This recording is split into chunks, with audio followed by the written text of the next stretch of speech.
Smith. Now, what a great segue to me. How do I even introduce you?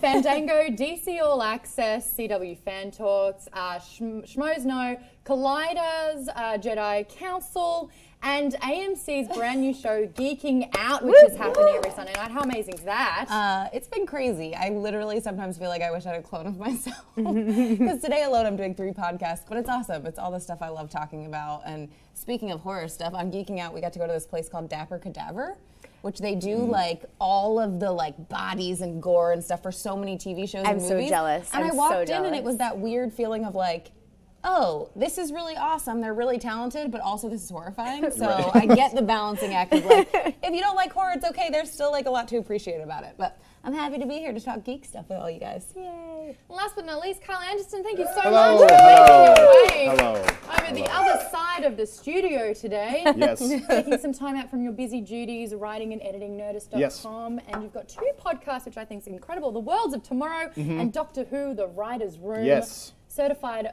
functional geek you are. Yes, Hello. thank you very much. Yeah, that's good. Yeah, Doctor. Well, I do them once a month, so I don't have too much time, or I don't have to cram too much into 1 week or whatever. I don't host 1,000 shows. We're all looking at you, Tiffany Smith. I like working. Yeah, wow, who doesn't? Who doesn't? How often though do people come up to you saying, "Hello, Mr. Anderson"? I'm going to say 1,000 times a day. Like, Really? Yeah, it happens a lot. 1,001. Yeah. No, Nailed yeah. it. It's fun. Alrighty, let's kick it off with the first story today. By the way, you can join in. This is a live show. That hashtag on Twitter is SecretHQ. So if you do want to jump on Twitter and connect with us, you can be more than happy to do that. That's just a hashtag away. Also, if you are watching on Twitch, there's a live chat, which we are reading right now. Stream's fine here, says Moses909. I don't have a lag at Evil Cookie, says Josie_U. See, this is what live is all about. We're reading out your comments as they're streaming through. But first story of the day, Johnny Depp and the Labyrinth. 2 things I wouldn't think were in the same sentence. This is a new movie, not a remake. When I heard Labyrinth, I was like, I was excited, but I was like, don't you dare touch that.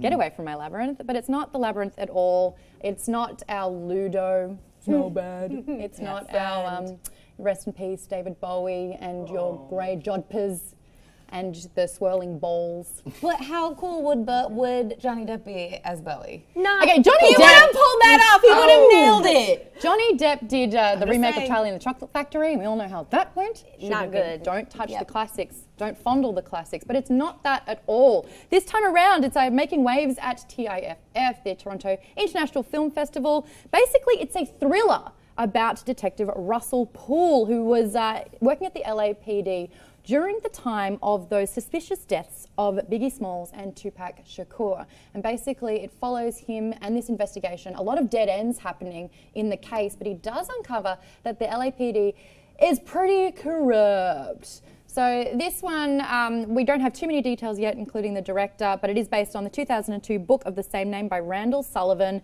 It's going to be helmed by, oh, there you go, it is. It's going to be helmed by Brad Furman, who did The Infiltrator. I want to know from you guys, is this what Hollywood needs at the moment? No. I'm going to go no. Why is that, Clark?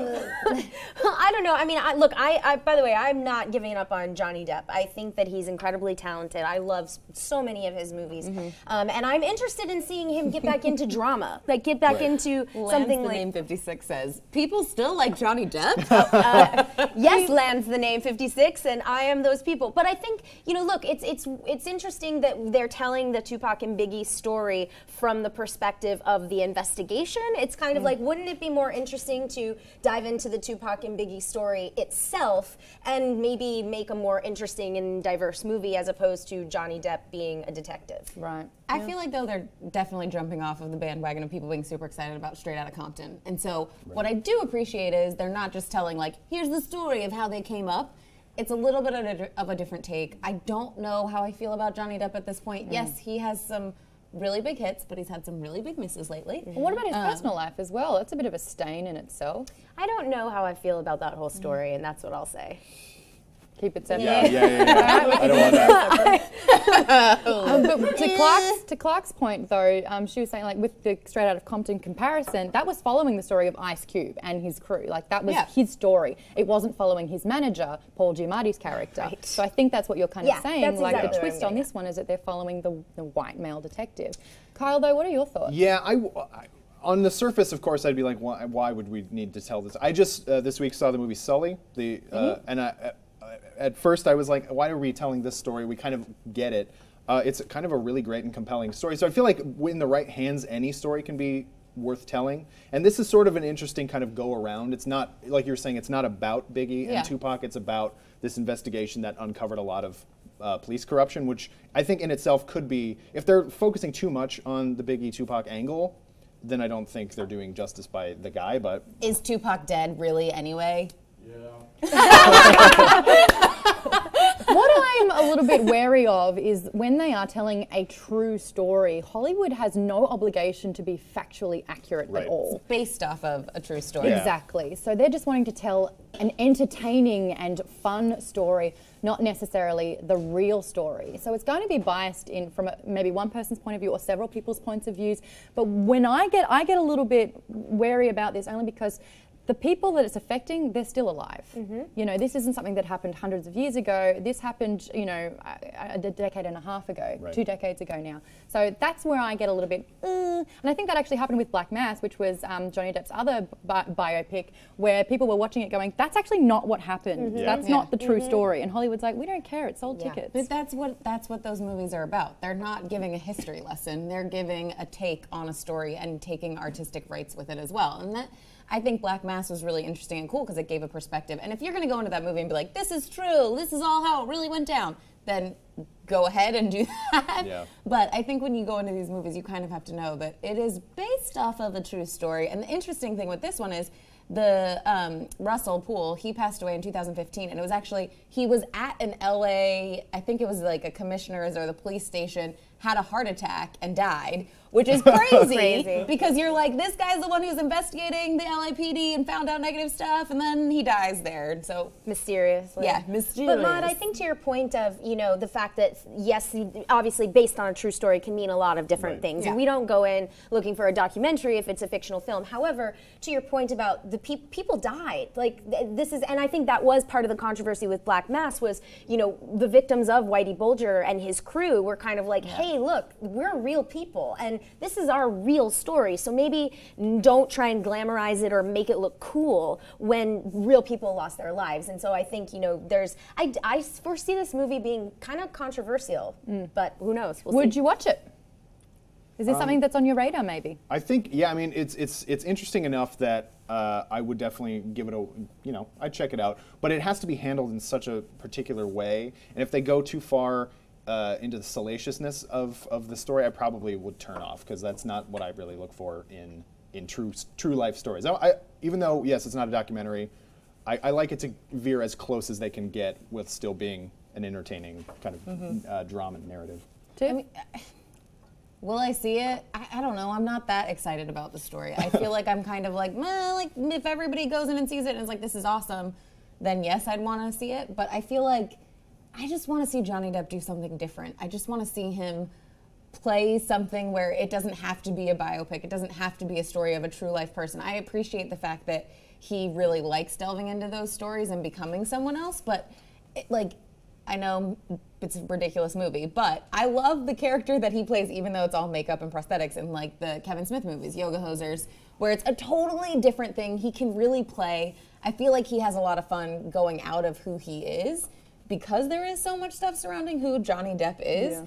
And that's the stuff I want to see more of. I mean, Finding Neverland is still one of my favorites that he did, and I would love to see some more of that, though, again, based off of a kind of true story. I feel like the last thing he actually did that was like just him playing a guy was that movie, The Tourist. You remember that movie? Yeah, and it bombed. It went so He's not good at it. Like, Actually, The Tourist made a ton of money. Overseas? Yes, not here, but I think it ended up making like $300 million or something. But of course, it was for a lot of Golden Globes. Yeah, too, which is also insane, but still, by all accounts, not a good movie. Mayhem Toolkit said it was described as being similar to Spotlight in the sense that it is about the investigation rather than the actual abuse, in this case, the actual death.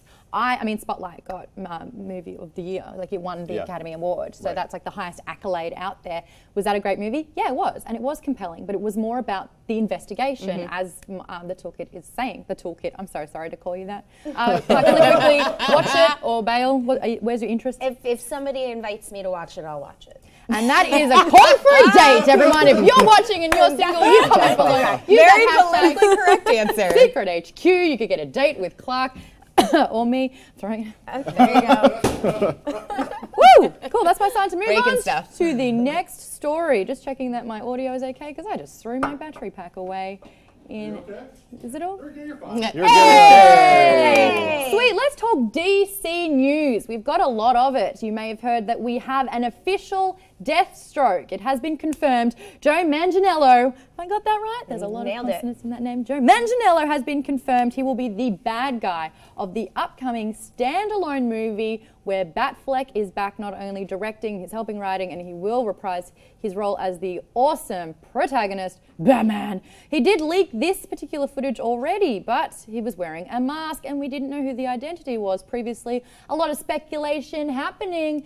But now we can stroke our egos with a Deathstroke. I had to. So what do you guys think about Joe Manganiello? I mean, he's actually, I don't know if you guys knew this, but he was considered for the role of Batman when Ben Affleck was thrown in the ring as well, but he didn't get it. Right. He was also considered for Superman, but Henry Cavill got that one. And he was in one of the Spider-Man movies that Sam Raimi did. He played, I'm sorry, were you saying something? I'm sorry, Maude, were you talking? Because I can hear nothing. Apparently, this is for Magic Mike XXL, and all Joe Manganiello is trying to do here is make the cashier smile.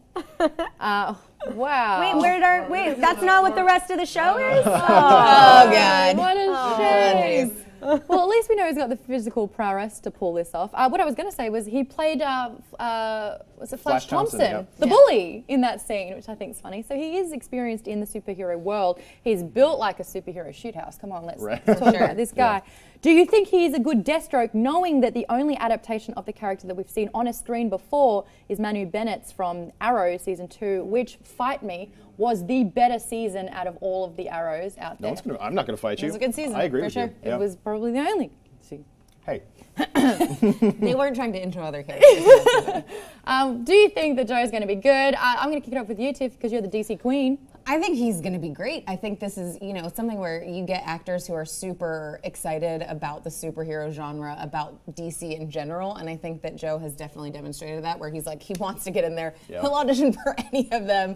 I think that this role in particular is really fun. What's interesting about the role, though, is he is so covered up, and jokes aside, it's like he is known for being that guy with like the body, so you're not going to get that much of that. I think it is really hard and an interesting dynamic and balance where you get a character who is introduced in the TV DC world and then you bring them into the film world. So that's going to be interesting, but we've got a lot of time between that version and the film version coming out, because it's not till, what they're saying is it's not till the Batman standalone movie, but the fact that Ben Affleck posted this so early, I don't know how early they do costume tests, that they'll do video. That looks like it's on set. Yeah. Like, that's where it's like, the smoke and the effects and the wavy camera. That could be on Justice League set, and they're like, let's just bring him on set and see what the costume looks like and take an insta-vid. Possibly. Could grain of salt for sure. It's funny that you're saying how we've seen the TV adaptation of Deathstroke and now we're moving over to the film version. That's what's happened with Flash. We got 2 seasons of Flash before we had announced the movie Flash, Ezra Miller, and I was so hesitant to jump on board with this because I spent 2 seasons loving what Grant Gustin was doing with the TV character, and CW have done an amazing job building and sustaining this great arc in the Flash world. Zoom, don't do that for a whole season next time. But now that we've seen a glimpse of Ezra Miller, it's like I've got to detach who I'm seeing there and reapply it to a new character. But I think what helps is that DC has the multiverse. Right. You have all these other Earths and versions of Earth.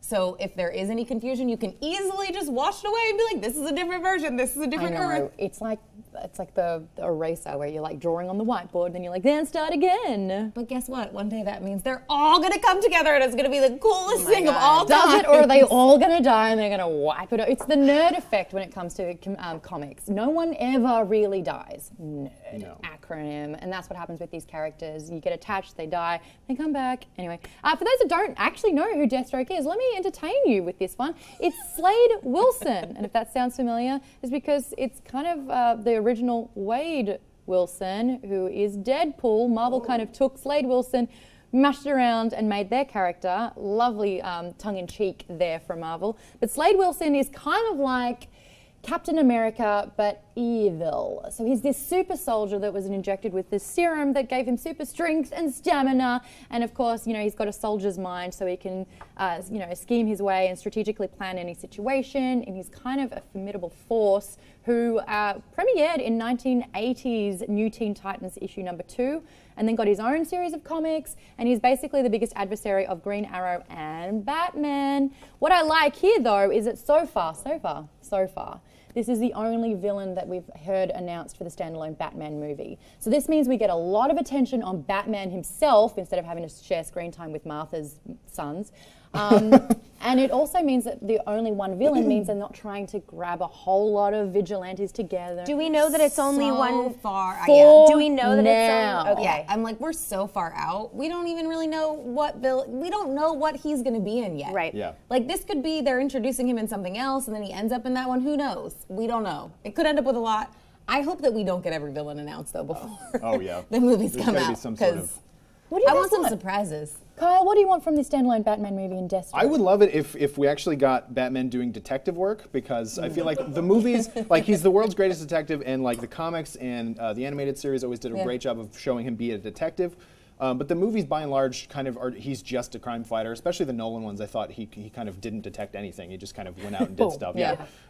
So I would love to see that aspect of it. And if there is a villain like Deathstroke, who is physically imposing but also kind of intelligent at the same time, he can kind of build in this kind of larger mystery for Batman to kind of pick apart. Maybe that includes some of the other villains that are just kind of incidental. I would love the idea of there being like a mastermind villain, kind of just setting stuff in motion, because that's what a lot of the Batman comics have done for years. Yeah. Clark, what do you want out of this movie? I think the thing that excites me the most is the idea of Joe Manganiello and Ben Affleck together. Yeah. I think that they will probably have a wonderful chemistry. And they're gonna bro it up, I really man. think so, and I think that it could potentially be scary and fun and interesting, but also have some good head-to-head, moments. Maybe a couple of light moments. They're both, I think, Ben Affleck and Joe Manganiello are both humorous and fun in some ways too, and so I like the combination of them. So and also, to be honest with you, I'm excited about seeing. I know, Maude, you mentioned that Deathstroke has appeared in the TV DC universe, but I like the idea of introducing a new formidable villain that we haven't seen on the big screen before. Into this world. I think the Batman, or whatever it ends up being called, I think is a great way to really ensure that Ben Affleck is our Batman. And obviously we're going to see him kick ass in Justice League before the Batman, but I think that this could be a great standalone Batman movie. They're doing it very reverse from what Marvel's doing, which was Marvel went, hey, here's Iron Man. Hey, what do you like? What do you think? What do you think? You like it? Great, here's 2 more. And then it's like, who else can we get? Right, now we'll assemble the team. So when you start with standalone movies, you get to know the character in just that focus. So you really understand who they are, who their villains are, their personalities. And then when you see them in a team, it's fun to see how they work with and against each other. But now that DC's trying to catch up, they're like, let's get them all together straight away. What? Too many? No, Suicide Squad. Let's try it again. Oh, what? It's not working? All right, let's peel it back and let's try and focus on individual characters. You don't agree with me, Tiffany? I like to practice superhero diplomacy between Marvel and DC. I have worked for both companies. But I feel like it's one of those things where if they had done it just like Marvel, everyone would have said, oh, DC's doing it just like Marvel. Yeah, totally. And they're doing something different. It's like, oh, they're not doing it quite as well. They're trying to catch up. So it's like they're kind of in a no-win situation. I think that what I loved with Suicide Squad was more along the lines of, it was, let's take a risk, let's try something different. And I think a lot of times in film and TV, a lot of the networks and studios are really fearful to try something new. So I think coming out and doing Suicide Squad, where it's like, people don't know who these characters are, a lot of them. Let's see if we can get people on board for these characters. And I think that something that works really well is that a lot of people, I think the general vernacular of pop culture, we know a lot more DC villains than you know of Marvel villains. So I think that you have to get people really invested in their heroes before you can bring in really big bad villains, which is why I think they do like little things and they're building up to Thanos. With DC, I think it works well where they're like, okay, you guys know the villains and you have a good idea of them. Let's put a lot of heroes together. And I mean, by the time we get to Batman, we're gonna have, Wonder Woman will already have come out, Justice League will already have come out. Will we have any other? Aquaman will have come out by then. So there is a lot of time in between these movies to get to that one, to be like, oh, is it too many characters? Do we have a connection to them? Every time someone says Wonder Woman, all I can hear is da-na-na-na-na-na. Yeah, it's the best, which is great. Like, that's, okay, this is like a nerd out moment again, but I feel like there's not theme songs for these characters. That's definitely and she true. has one, and so as soon as you hear it, you're like, oh, Wonder Woman, which is so great. I love it. If that dance made its way into the Batman and Joe Manganiello, I would. That is a behind the scenes. That's behind the I scenes. would never stop bowing to DC. Oh, actually, Powers 209 makes a really great point. Suicide Squad was never a risky move. It had Will Smith in one of the leads. Will Smith's not risky. It's true, he does pull bank. I think it's not necessarily who got cast, it's the premise of the movie is like, let's put a bunch of villains in the lead roles. Yes, obviously it helps to have a big name that people like to go see in the theater. He was so great in the movie. He was by the awesome way. in it. Will Smith was incredible. All right. Booster. Yes, let's keep on with some DC news. We have Booster Gold. Basically, he's going to team up with Blue Beetle, but it won't be part of the DC Extended Universe. So bad news if you want to see them interact with the likes of Batman, all the rest of the crew, even fighting Joker. It ain't going to happen, according to producer Greg Berlanti. He spoke with Vulture saying, as of right now, we have no connective tissue to those worlds. I don't know if you know Booster Gold, but he's as old as I am. He was created in 1986, as was I, by Dan Jurgens.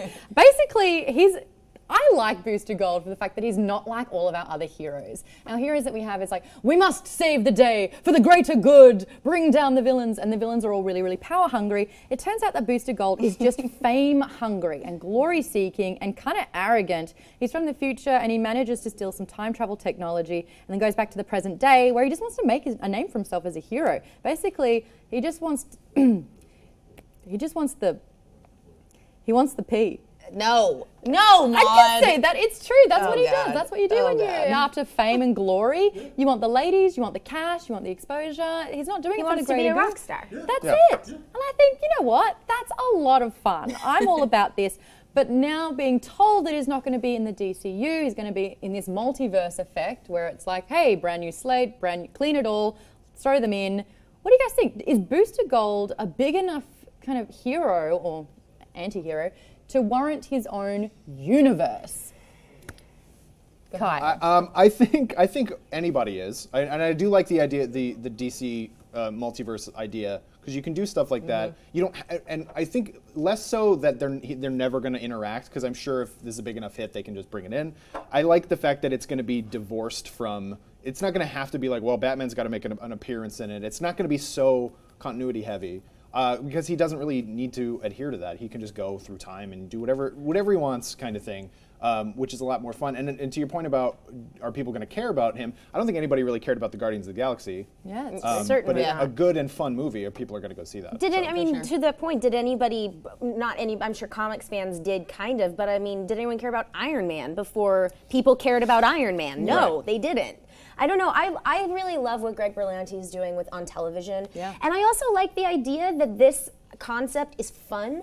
And I like the idea that it almost sounds to me like an answer to Deadpool in a way. Yes. We can have fun, we can have our characters be a little edgy, not in a dark and grimy way, but like in a sexy, funny, goofy, silly kind of way. So I would actually really like to see something like this from the DC universe, even though I guess technically, as you guys said, they're not connected. But I'm with you, Kyle. I think if this movie came out or was looking great and people were responding to it, you would absolutely have the Flash showing up or somehow, some way. I mean, they own it all, so there's never say never with this instance. Well, and I think this character, especially Booster Gold and Blue Beetle, have been so talked about, such fan favorites. People have been gunning for this for so long. I mean, there was a TV show that was in the works for a little while. That didn't go. This one being the film coming out, I think that it's something really interesting having Jeff Johns now, who heads over at the comic president department, but also does entertainment, where it's like he did a book with Juergens that was Blue and Gold, and it's basically like about their bromance. Like, they are best friends. They travel through time. Rip Hunter is involved, which for me, I'm like, the fact that Greg Berlanti is doing it, I really think that Legends of Tomorrow is going to get involved with Rip Hunter, and the fact that Booster Gold is a time traveler. He is a time master. And so I think that it will be really fun. And the part that I love so much about that book, if you haven't read it, is the fact that they really delve into that Booster Gold is not that guy anymore. He's not the, like, idiot who messes everything up. He has to put that front up now because everyone knows him as that. So it's whoever you get to play that role is going to have a lot of fun playing the, like, I'm goofy and I'm silly, but really I know that I'm putting this front. Apologies, I can't remember who said it in the comments, but someone said if Alan Richardson wasn't playing Booster Gold, then call it all off. Alan Richardson was in Laser. Come on, Maude. It was Rooster Teeth's Laser Team. Laser Team. So he played like the Earth's hero in that movie, and he's also in the football show Friday Night Lights? No. Well, it's like Blue Mountain. What is it? Here you go. Ominous. Oh. Yeah, Ominous, and now Matt J. Oh no, Ominous definitely said it. Hi, Ominous, I got you finally. Basically, he's this like 6'4" tall, gorgeous, wholesome American-looking guy, and I reckon, with that kind of that grin that he does, like he's got the goods to play this role completely. I don't know if we can pull up a photo of Alan Richardson. We get that one up. He was Aquaman on Smallville. He was Aquaman. That makes sense. Thanks, guys. You've got my Okay. back right there in the Twitch chat. Appreciate that one. When I hear about a new hero that's going to be eventually cast, I have to go into fan casting mode. So I'm going to ask you guys to do the same. Mine's going to be Alan Richardson. Oh boy. Who do you think would play a perfect Booster Gold or even Blue Beetle? Because Tiff, you were so right. I think they actually did an official poll on who DC should bring in next, and Blue Beetle won it by lots. Well, I feel like I've got to say this. I think it was Matt J. Sauer in there said that Kevin Smith should direct, which I think he would knock it out of the park, especially because of the fact that he's going and directing The Flash, he's going and doing Supergirl. I think that he would get the comedy of it so well, and I'm going to say that I would love to see Nathan Fillion. As Booster Gold? Yeah. I mean, he does time travel, so it doesn't matter where in the line. Love to see that, because I feel like he has the charm and the charisma that he could really pull it off. Does that mean Alan Tudyk could be Blue Beetle? That would be amazing. Firefly fans would flip out. Amazing. They would freak out. That would be so great as well. It would be amazing. Someone's also, Morkita is saying that Jonathan Groff has the comedy behind this one. Jonathan Groff played Hans in Frozen. He voiced Hans in Frozen. Okay. There you go. Johnny Madhat said Gary Busey would be great as Gold. Jog on. Come on here. What, like the 20th century version? Yeah. Well, this is the thing, and I was really, I'm always skeptical when I hear news like this, and I really sit and analyze what would work, what wouldn't work. I think the reason why DC had to make it a brand new multiverse or universe for these guys is because of the time traveling element. And it's like the reason why Star Wars had to kind of scrap all their legends and then start their canon again. When you have timeline effects, it's the ripple effect, and it changes everything. Hello, Flashpoint. We can't really continuously have these flashpoints over and over again. And when you do time travel, and there are detrimental effects, the butterfly effect, but like over the speed force, it's going to affect everyone and everything, and then the continuity is out the window and it gets sloppy. So I understand why they're not going to be in the that same EU, sorry. But at the same time, I completely agree with you, Clark. This is definitely a new hero, one that we haven't really seen. DC has been skewing their tone a little bit more gruff and dark and gruesome, and there's lives that we need to serve, and this is important, and I'm angry. So to have like a lighter and fluffier character could be exactly what they need.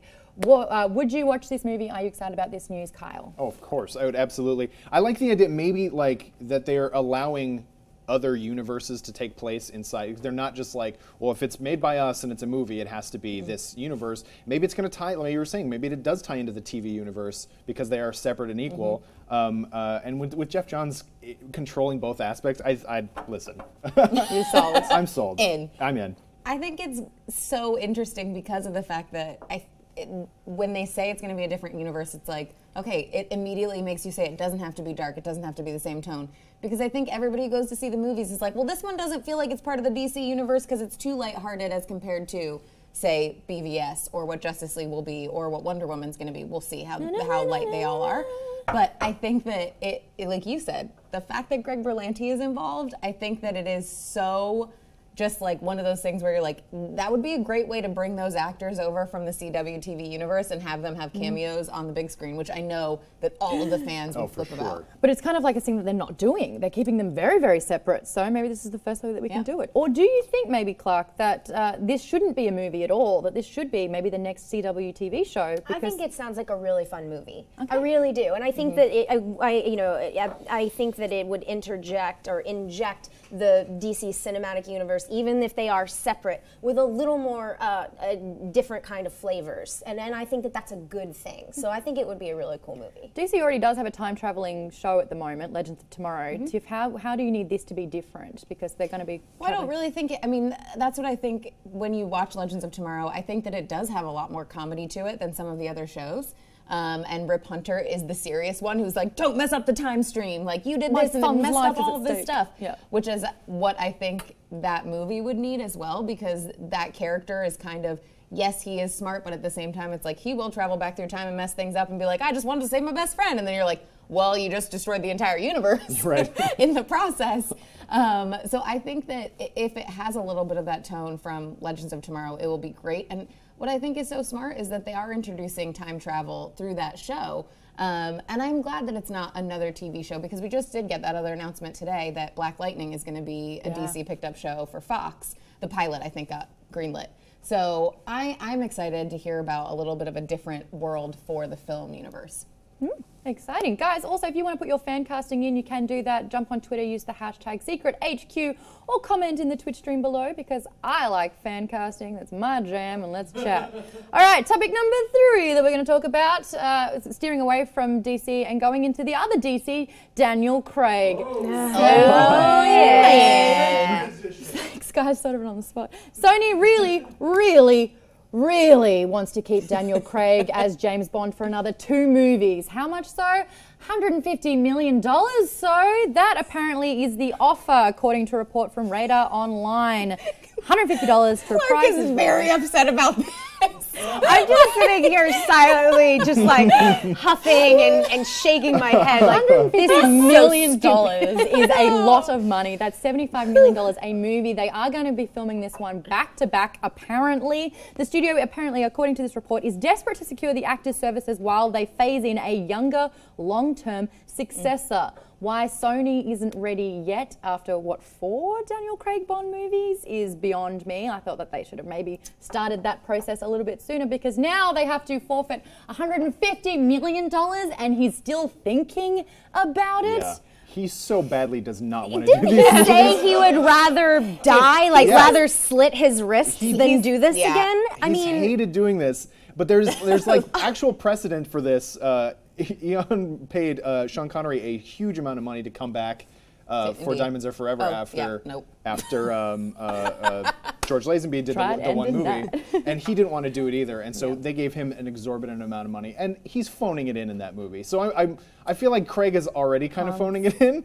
Han Solo, Star Wars Episode 7, anyone? The thing with him is I feel like he says such aggressive things that he doesn't want to do it, but then on the flip side of it, he'll say it's the best experience and he wants someone to come in and do a better job than what he did, because they don't make movies like this anymore. So I feel like it's a really interesting dynamic of like, I think he needs some time off, where he was like, I think they asked him if he would do 2 back-to-back, and he was like, F no. And he's like, I said it in the nicest way. This is a direct quote from that interview back in October 2015. He said there was a conversation, let's film 2 movies back-to-back. I just went, you're out of your fucking minds in the nicest way possible. Yeah. They're just too big. And he's like, you know what? I haven't given it any thought for at least a year or 2. I just don't want to think about it. I don't know what the next step is. I've got no idea. I'm not trying to be cagey. Who the fuck knows? At the moment, we've done it. I'm not in discussion with anyone about it. If I did another Bond movie, it would only be for the money. I mean, but this is the thing, and I'm like being serious, because honestly, I'm not even a James Bond fan. But for the fans, for the legacy of this franchise, don't you want somebody in there who wants to play this role. I think he says that, and I don't think he actually, like, I feel like for him, it takes so much effort to get ready for these films because he wants to do such a good job that he's like, dude, I'm spent. So unless you pay me a lot of money, I'm not going to do all that work again. I don't think Daniel Craig would come in and phone it in. I really don't. I think he would come in because I'd hope he'd give it justice. He like talks so much about how he respects the franchise. So I think part of it is like him just being like, what? I mean, he said a lot of things about a lot of stuff where you're just like, he just runs his mouth. Yeah. But there's so many actors that want to play James Bond that have been vocal about it, you know, and I'm not saying that that necessarily equates to a good casting decision, but I do feel like somebody who's passionate about the franchise, who fits the Broccoli's, you know, requirements, and who could theoretically play it for a period of time, like, why would you waste your time, especially too considering that Spectre wasn't particularly well received, if I'm not because mistaken. they're churning them out So at it's the just same time. like, I mean, I don't know. I just think that, and also maybe you take a risk at this point. Maybe, you know, if Daniel Craig is Daniel Craig was a right, risk. but at this point, Daniel Craig Blonde is Bond. older. Remember when that was announced? Yeah, Oh that's my huge. god. Their whole thing though is about going young, and I just feel like Daniel Craig looks old. He looks like an old. He looks. Keep in mind, Daniel Craig was in his mid-30s when he 10 was years. first James Bond, and now he's like 48. That is a huge run, and I know that filming two of those movies, which are very action-heavy, back to back, so that would take, you know, a better half of a year. I mean, when you think about it, when you're sleeping in $150 million of money afterwards, that's probably going to soften the blow. But at the same time, like, if he's done, I'm the same. He's made it very vocal publicly that this isn't what he wants to do, but will for the money. Knowing that going in, I would be looking for that in his acting. Some people can pull it off. He is a great actor. He probably can pull it off. If he's going to go in there, he's going to do a great job. But just knowing that it's just about the money for him, kind of takes it away from Bond. Yeah. I also would add, you know, look, you're right. We mentioned this earlier. You know, they don't make movies like the Bond movies anymore, which I think there's something to that. It's special. However, something like Mission Impossible: Rogue Nation, I think, really shows that you can have audiences are kind of into a fun spy movie or a throwback spy movie. And I keep making the argument, and maybe it's because I am not a true blue Bond fan, but I would love to see Bond kind of shake it up a little bit. I want to see them taking risks. I want to see them maybe not laughing and joking, but like They did have a lot. They did put a lot more humor into the last two. I don't know than what the Daniel first Craig one. looks like smiling. I have no idea. And in every single one of these clips, not smiling, not smiling. Oh, he's getting lucky, but still not smiling. But I feel like it's like going back and forth between if we went back to a laughy, smiley Bond, it would be Change doesn't have to mean laughy, smiley. Change can also mean the Bond himself. And a lot of people saying we need Idris Elba for the next Bond. Is it time to have a lady Bond? Tom Hiddleston could be the perfect Bond. No. Ian's the name 56 said Maud Garrett for Jane Bond. Windswept potato, you know. No, I'm flicking my hair. Stop smiling. Oh, that's right. I'm Bond. I You're can't the smile. second blonde Bond. Well, you bring up Tom Hiddleston, and first of all, I would love to see Idris Elba play James Bond. He would be so good. I would love to see that. However, I don't think the Broccolis are going to go in that direction. And I actually I hate to say this because it's rather salacious, but before Tom Hiddleston's Taylor Swift situation, I thought, how could you cast a better Bond? He's young, he's sexy, he's charming. Yeah. I have, you know, and he's been taking more. He's too charming. He could not wreck someone like Daniel Craig but could. There's a movie called. He's so flimsy. There's a movie called High Rise, independent, borderline genre film. Fantastic Fest last year. year. It was, and I have to say, like, this is the movie where I started to see Tom Hiddleston in a new light. This is a dark film. He's jacked in it. And when I interviewed him for Crimson Peak, he was enormous. Like, the dude was built. And being in the same room with him, I was like, wow, you're not cute dancing Loki anymore. Yeah, and call me also. but my point is, I really sincerely feel like he would, and in his career, could maybe use a little more masculine. And I feel like he was angling for it with that miniseries, The Night Manager, which was great. But that was basically like, look at me, I can walk slowly in a suit. And look really great. I mean, that's your audition tape right That's there. like half of what James Bond does. Yeah. People think he was angling for it with the whole Taylor Swift thing. That it's like his name is so much more in the vernacular now than it was even before that. I think it backfired. I know a lot of, I've talked to a lot of fans or people in general who have just been like, I can't look at him the same Yeah. way. I think one of my tainted favorites him. I think it really has. Many here in this building. I will totally I go mean, the into next- social media, but it was like the picture from 4th of July. With the t-shirt? No. With Ryan Reynolds and Blake Lively, and Ryan's like, Yes, the What am I couple's doing photos. Oh my God, it was so That's one of my embarrassing favorites. for all of them. So I don't know. I hope it didn't cost him Bond, but I do think he would be my number one. If Idris Elba can't do it, he would be my number one. So the studios already came forward to say Idris Elba just isn't suave and posh enough for this. And if you've seen Lucifer on Netflix, and if you haven't seen Lucifer on Netflix, get to it right after this. Luther. Oh, Luther. Luther. What am I saying? Lucifer. That's on Netflix as well. He's Yeah, also very quite different. good looking. And He could be Bond too. His name is Tom. Oh, okay. Well, Luther. Luther. I liked it a lot, obviously, because I can't even remember the name of it. But he's a little bit rough, yeah. Like when Idris Elba talks, right? This is Yeah. how he sounds, and that's not what Bond sounds like. Bond sounds like he orders a martini, and there's a massive difference between the two. Yeah. But he's an actor. I was just about to say, he's an actor. He could very easily. He also He can plays. voice a sea lion. He also plays a He can Norse play- god, and Yeah. like that doesn't have anything Yeah. to do with how he's brought keep up either. forgetting that. And he was on The Wire. He's on a million Yeah, great he's things great. where he's I also think it could be really cool to bring in someone completely fresh. kind of like a Agreed. Han I mean, Solo. you look at but you look at something like even Daisy Ridley coming into the Star Wars Totally. universe, and no one Totally. really knew who Yeah. she was, and we've all signed on for her. Where it's like, if they are trying to do like, let's pass the baton or pass the gun, however you want to call it, for James Bond, that it would be really cool to have him come in for that, which is what they're asking for. Is they just want him to be a part of the passing on the torch to the next Bond. Which, if it was someone new that we didn't know and Daniel Craig was involved, I would be like, okay, I'm on board. I didn't know Daniel Craig too well. I think he did the movie Cake. Layer cake. Layer Cake. Thanks, Yeah. guys. He'd done a bit before yeah, that. he A had bit, been but he in- wasn't like a household name like No, no, Tom no. Hiddleston. Wasn't he in Munich as well before, He was in before Munich. that? He was at Road to Perdition. Where's his Yeah. IMDb? He's been on, Right he's been here. a lot of Yeah. good stuff. But He you're was right, he in wasn't a household name. A bunch of. Yeah. I want to know. I'm going to throw it out there. Someone said it, and it kind of stuck with me and on me. Tom Hardy as Bond. Posh? Are you kidding me? Tom Hardy can is pull a it brute. off. He could pull it off. I no more so than Idris Elba. If they cast Tom Hardy over Idris Elba, are you kidding me? That man is a caveman. Now, don't get me wrong, he's gorgeous, and I think he's sexy. He's so good on Peaky and Blinders. he's very So talented, good. but get serious with this fancy pants thing. I also just feel like it would be recasting Daniel Craig. Yeah, I because can I see think that that. was what people said about Daniel Craig initially, that it's like they didn't buy him as Bond because he was a little more brutish than some of the other Bonds have been. But I think that's what like sold me on him, because I was like, if this guy was really a spy like this, he would have to be. He would have to have that crazy Yeah. side to him. So maybe Tom Hardy, maybe. The thing, I feel like they always have somebody in mind before that person is able to do it. So like Roger Moore couldn't do the On Her Majesty's Secret Service, and so they were like, oh, let's hire this guy. And then eventually they got to Roger Yeah. Moore. But then they were like, oh, what about Timothy Dalton? Well, he's way too young.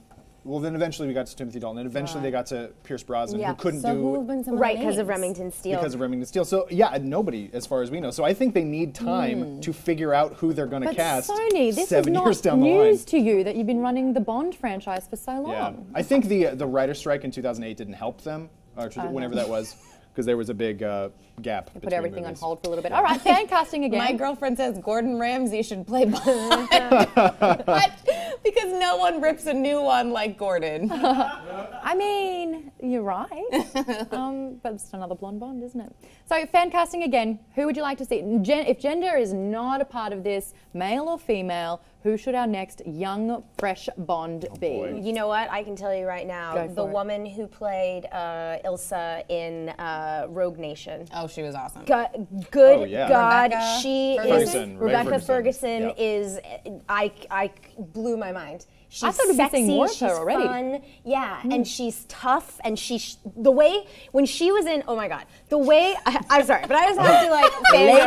Boner. I totally do, because you think about Bond and he's running around and he's in his tux and he's like being a badass. When she was in that yellow dress The gown. at the opera, firing that, oh my God, I was just like, she's a superstar. I would love to see That's her. when I thought that Mission Impossible was doing Bond better Better than Bond, and I Yep, that was the movie where it tips 100% the agree. scales. Yep. 100%. Guys, who should our next Bond be? I mean, I've been on the Idris Elba bandwagon for a really long time, so I can't. I'm having trouble thinking outside of that. Yeah. Box. Idris Elba. Yeah. So I have no idea. Other than anybody young, no idea. What's his face from Kingsman? But they're making another Kingsman. right, that's movie. right. Yeah. He is the young Bond. Taron That's Egerton. that whole I feel like I'm the same as you. Like, I want Idris Elba. I think he would be such a fantastic casting. If I don't think of that, then I immediately go to who were they talking about for Han Solo? And I love what Taron Egerton did in Kingsman, but I feel like it's too similar, especially if they're doing the passing the baton For thing, sure. because it's like, oh, we're gonna have Taron come in and learn from Daniel Craig, and then he'll become the new spy, which is kind of what happens in Kingsman. So. Yeah. It is the young Bond series. It's like the young adult, I like novels Yeah. series. Yeah. Anyway, Except way edgier.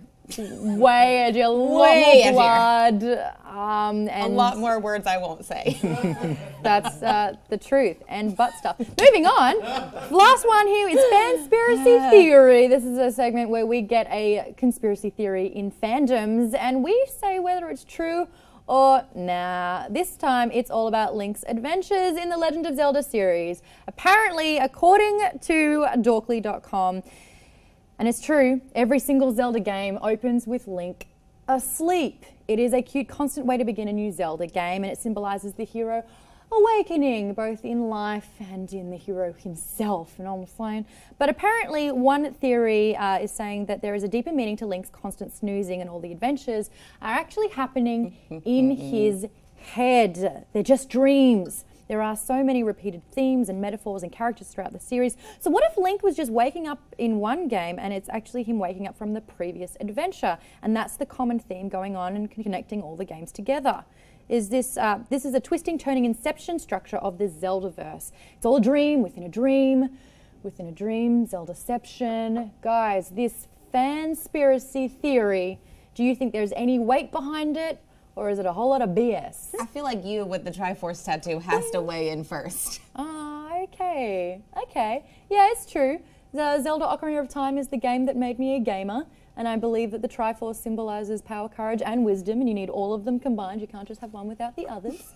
But do I think that the waking up, oh, that Skyward Sword, Zelda already had a pink nose and it looked like she had a cold, so I stopped playing the game. And it was on the Wii. No one has a Wii anymore. So here it is. There's my Triforce tattoo. Oh, Yeah. All right, as a hardcore Zelda fan, do I think that waking up symbolizes it all being a dream?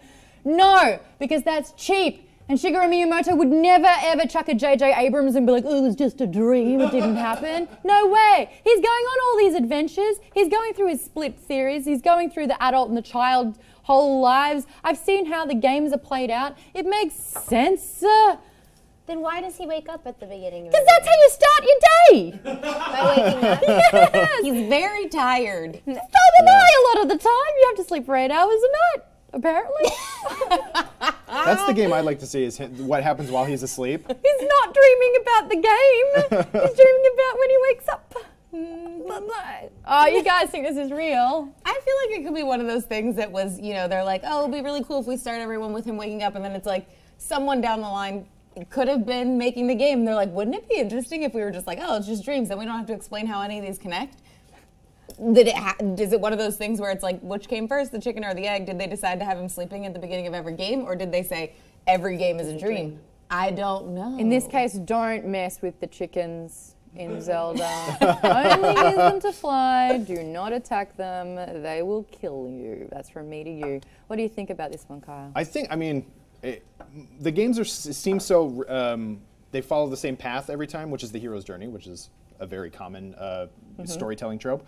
But I feel like it could be. I don't need Link to be the same in every game, but I like the idea that like maybe every game informs the next one in some sort of way, which is actually what happens when they're evolving the technology and everything like that. So I don't think it affects my enjoyment of the game either way. But it's kind of a funny, cool theory, I think. Hey, listen, Clark, what do you think? I think I agree with pretty much everything Tiffany said. No. I'm sorry, but I do. I think whether I like the idea too of the chicken or the egg, like which one was it, which came first, but I could totally see that being a thing. Heroes need to sleep too, okay? That's all I'm so saying. do in that villains. one. Yeah, and I'm pretty sure Ganon's getting the Z's. He's got to sleep as well while he's trying to take over Hyrule. If I'm to find a middle ground in this, it's not that he's asleep. Maybe he's just putting the high in Hyrule. Maybe he's in the forest. Right? And it just keeps getting more and more elaborate the more he smokes. I think there's something to that. Sure. Maybe that's just like a really cool trip.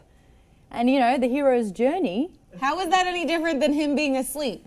Because he's still doing it. It's just a little bit more eccentric. So he's in his doing mind. it high? Yeah. He's actually just going to the grocery store. Yeah, This is what exactly. happens. I think that's only he's smoking something else if he's going to the grocery store and it looks like that. That's the only compromise I'll have on that one. But I want to know your thoughts in the Twitch chat below or jumping onto Twitter using the hashtag SecretHQ.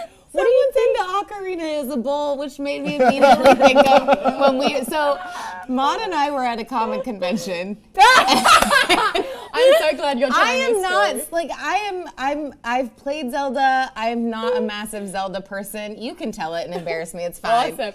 We were at Kamikaze about 2 or 3 years ago now, and you were like, "Oh, that's really cool. It's a submarine," and I was like, "That's an ocarina." I immediately You went died. to like, why are there so many like Beatles submarines? That was like my ultimate geek schooling I'm getting moment a with the little amount of hot. times that you've served me back as well, being like, "Oh, sweetie, no, that's Yeah, not it." it's okay. It's okay. I will give you that one. Basically, Johnny Mad Hat saying, so Link needs rehab? Is that what's going on? Well, yeah, there's a constant, hey, listen, 12 steps. I need you to focus on what's happening. Who knows? I love conspiracy theories, especially fanspiracy theories, because it makes you take a whole new perspective on something that you always thought you knew all of. And it's not true at all. Haha, Ocarina Whistle says, Bob did it. A Beetle submarine. I'm just going to keep milking this one as well if anyone wants to say it. Sorry, Tim. You can't remember. Fine, Trav 9090 nerd card revoked. No way. If anyone's got everyone's nerd had cred things for that Oh, I they like don't that. know everything about. Nick3570, what if Link is Booster Gold? Oh, he went back my into God. a hero of time. That would be pretty cool. So cool. Wait, so who is this? The same person, Gary Busey for Link? Okay, what is the Gary Busey fan casting with everything? That's got to stop yesterday, all right? But with the whole, if you're a fan, you can't like one thing or the other thing. Today, if you don't know, is the 50th anniversary for Star Trek. The very, very first episode went up 50 years ago today. crazy. Tiff, you and I are notorious Star Wars fans. I do have droids all over my body My currently Star Wars speaking. retro T-shirt on today. But I had a few people today say, but you're a Star Wars fan, you can't celebrate Star Trek. That's not true. Yeah. And to everyone that said that, let me tell you about how to be a real geek and a real fan. You don't choose. You don't favor one over the other. I mean, if you genuinely like one and you hate the other, that's fine as well. But it's not like your toy collection when you're a kid in the school playground. You don't have to choose and be selective. You can love all of it. And that is the thought that I will leave you with today on Secret HQ. Guys, where can people find you if they want to continue the discussion, Clark Wolf? You can find me on Instagram and Twitter at Clark Wolf, Clark with an E, Wolf with an E, and on Collider Nightmares every Tuesday at 5 p.m. Pacific Standard Time. Wonderful. Get your nightmares over there, Tiffany Smith. You guys can find me on social media at Tiffany's Tweets, on DC All Access every weekday on DC Entertainment YouTube channel. I'll be on Schmo's Note tonight, and make sure you tune in to Geeking Out on AMC Sunday nights at midnight. Woo! And Mr. Anderson. You can find me on Twitter at Functional Nerd, or you can find me here on this Twitch stream quite often, or my writings on Nerdist.com. Fantastic. Guys, my name is Maude Garrett. You may know me from SourceFed Nerd, but those days are behind me now. But guess what? I have my own channel called Geek Bomb. You can check that out on YouTube, Twitter, and Facebook as well. We do a bunch of shows on there. I'm also at Maude Garrett on all social medias, so let's chat. Follow everyone on my lovely panel today. Yeah. Dan Casey will be back. I hope you are having fun, Dan. Until then, I don't. bye-bye from the Secret Headquarters. Bye.